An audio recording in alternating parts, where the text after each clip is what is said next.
Olá, vou tratar aqui de como se fazer a determinação experimental da lei da velocidade para um processo químico. O procedimento, em primeiro lugar, é de reconhecer algumas coisas. Se a reação é ou não elementar. Então, dois itens. Reação elementar, aquela que só tem uma etapa.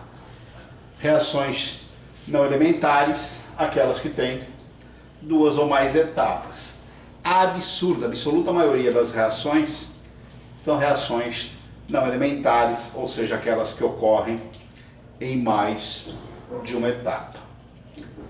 A essência, a necessidade fundamental é reconhecer ou descobrir qual é que é a etapa lenta.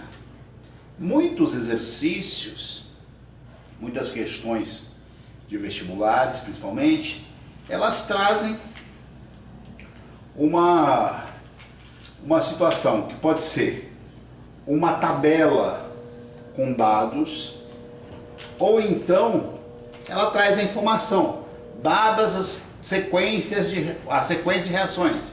Reação 1, reação 2, reação 3. E sabendo que tal reação é a lenta.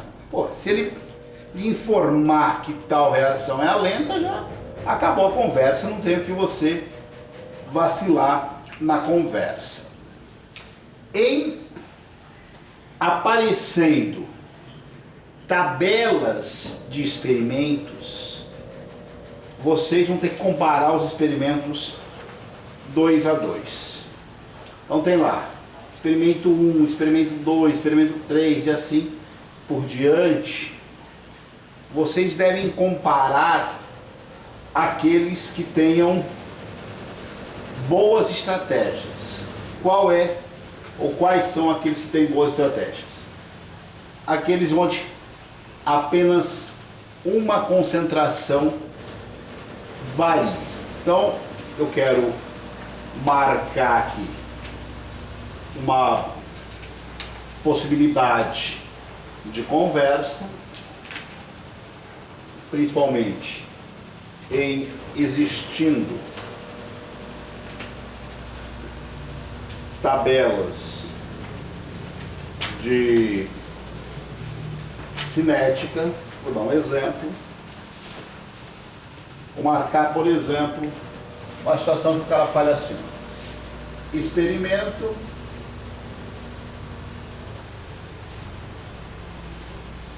concentração de A,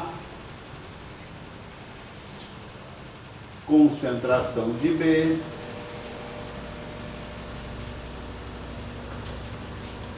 concentração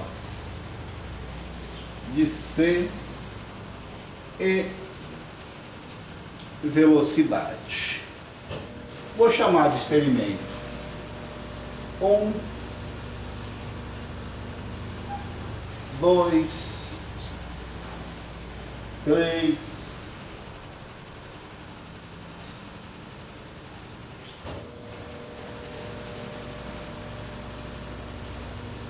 4. Eu não vou colocar valores com vírgula, com notação científica, para evitar qualquer desconforto. Eu vou colocar aqui um valor 3, 3, 3 e uma velocidade 10, por exemplo. Vou colocar aqui um valor 6, 3, 3 e uma velocidade 40, por exemplo. Vou colocar aqui uma velocidade 3, uma concentração 3, uma concentração 9 uma concentração 3 e aqui uma velocidade 30, por exemplo. Alunos e alunas mais ligeiros na matemática já percebem algumas situações aqui. Mas eu não estou pensando nesses mais ligeiros, eu quero pensar naqueles mais pontuais para a gente poder verificar isso aqui. E aqui eu tenho 3,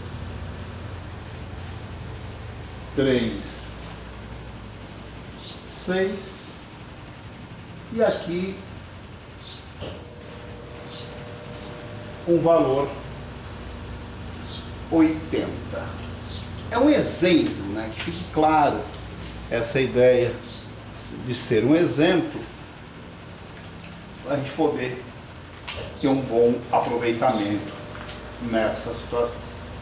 Então, qual é que é o macete, né? Qual que é a sacadinha para a gente avaliar? Primeira coisa aqui, as comparações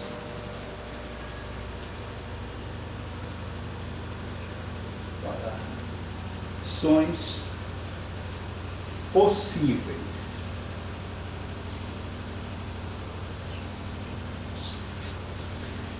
São comparações 2 a 2. Então, é possível comparar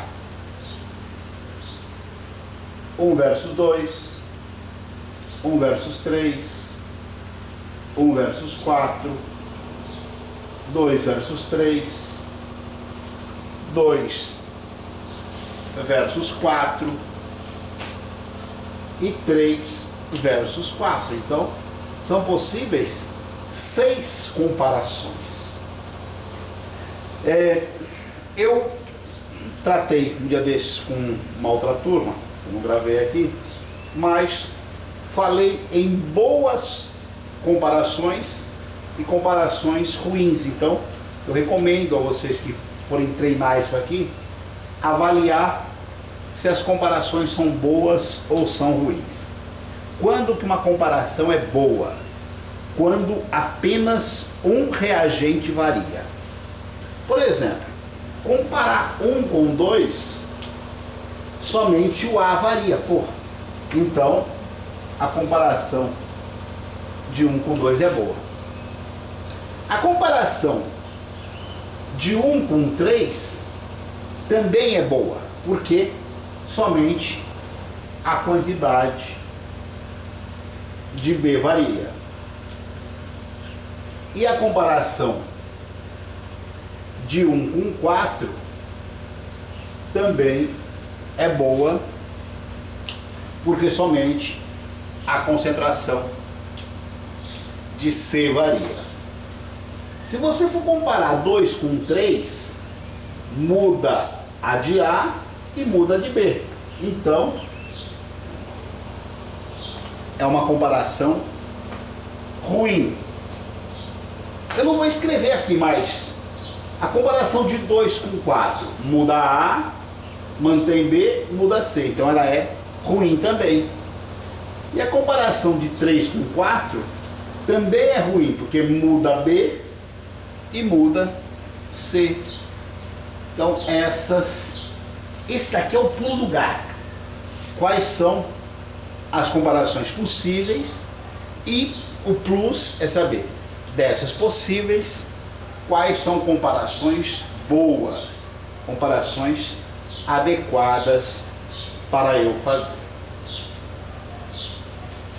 Aí que os matemáticos não descubram, senão eles vão querer que a gente faça, equação exponencial, tal. A gente vai fazer o seguinte: a velocidade será igual a 1k vezes a concentração de A elevado a um x a concentração de B elevado a um Y, a concentração de C elevado a um Z. Esses X, Y e Z recebem o nome de ordens. São as ordens relativas a A, a B e a C. E a somatória de X, Y e Z é a chamada ordem global da reação. Para poder facilitar a minha escrita, eu vou sentar aqui. Então, aqui eu vou passar para vocês um macete. Macete é um atalho matemático, essencialmente. Então você vai fazer assim. Eu vou escrever o procedimento.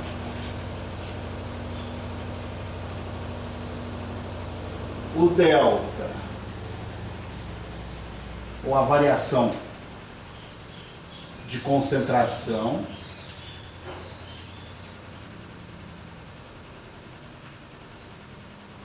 e a sua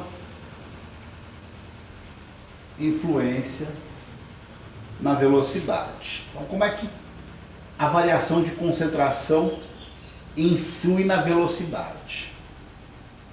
Só para você ter uma ideia, a variação de concentração de A de 3 para 6 é multiplicar por 2. A velocidade de 10 para 40 é multiplicada por 4. Então, eu duplico a concentração de um, mas eu quadruplico a concentração, a velocidade do outro. A minha estratégia vai ser assim, ó. M vezes a concentração implicam em M vezes a velocidade. E aí a verdade será essa, ó. M elevado a um alfa tirará o valor do M. Essa é a saída matemática. Vou dar o exemplo para o A. 1 versus 2 é a concentração viável. 1 versus 2, até recomendo que vocês tragam para cá, ó. 2 e 4. Então, para o A, dá 1 versus 2, 2 elevado a quanto? Que é igual a 4. Pré-vestibulando tem que saber, né? Portanto, esse alfa aí será um 2. Então, a ordem relativa ao A será a ordem 2. Para quem for avaliar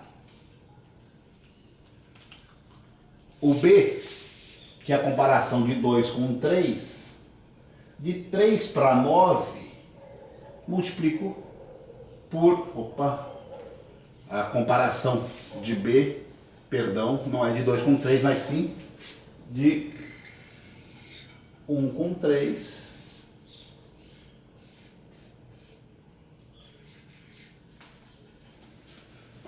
porque a boa comparação é 1 com 3, porque só muda o valor de B. Se você avaliar de 10 para 30, também é 3 vezes. Então, para o B, 3 elevado a quanto que é 3? Para o B, esse alfa valerá 1. E para o C, a comparação adequada se dará entre a primeira e a quarta, vezes 2. A primeira e a quarta na velocidade, de 10 para 80, será vezes 8. 2 elevado a quanto? Que é 8. Portanto, esse alfa será de terceira ordem.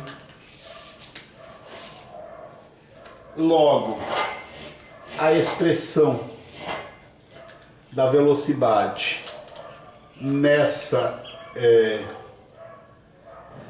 equação aqui, nesse exemplo que eu estou lhes oferecendo, terá no lugar do x 2, no lugar do y 1 e no lugar do z 3. Ou seja, essa reação será uma reação de sexta ordem, terceira ordem em relação ao z, primeira ordem em relação ao y e segunda ordem em relação ao x. Como eu lhes disse, é uma estratégia matemática, é um macetezinho para se resolver esses exercícios mais elementares. Pegar os livros, vocês vão ver que sempre são comparações tranquilas essas de serem feitas. Se porventura